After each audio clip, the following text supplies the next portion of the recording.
Muammar Kadhafi, souvent orthographié Kadhafi, est né en 1942 dans la région de Sirte, en Libye, d'une famille bédouine modeste.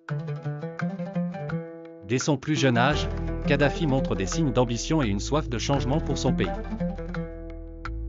Après ses études primaires, il rejoint l'académie militaire de Benghazi, où il développe une forte admiration pour le nationalisme arabe, inspiré par Nasser en Égypte.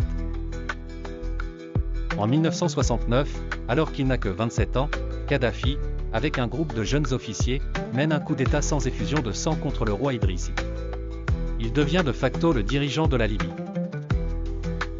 Sa vision pour le pays est celle d'un socialisme arabe, qu'il appelle la Jamaïria, où il cherche à implanter une démocratie directe à travers des comités populaires.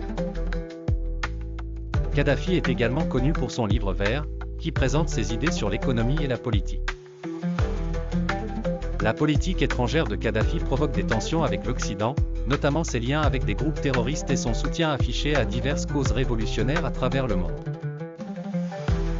La Libye est frappée par des sanctions et devient de plus en plus isolée sur la scène internationale. Dans les années 2000, un tournant survient. Kadhafi tente de redresser les rapports internationaux de la Libye.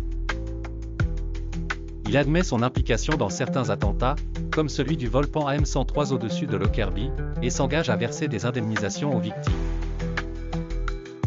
En échange, les sanctions sont levées, et la Libye est réintégrée dans la communauté internationale. Cependant, cette accalmie est de courte durée. En 2011, inspiré par le printemps arabe, une rébellion éclate en Libye.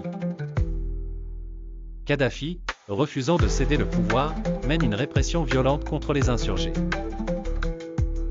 Cela conduit à une intervention militaire internationale menée par l'OTAN. Le règne de Kadhafi prend fin tragiquement lorsqu'il est capturé et tué par des rebelles en octobre 2011 dans sa ville natale de Sirte. L'héritage de Kadhafi est complexe. Pour certains, il est le dirigeant révolutionnaire qui a modernisé la Libye et l'a rendue influente. Pour d'autres, il est le despote implacable dont la mainmise sur le pays a conduit à des décennies d'oppression et d'instabilité.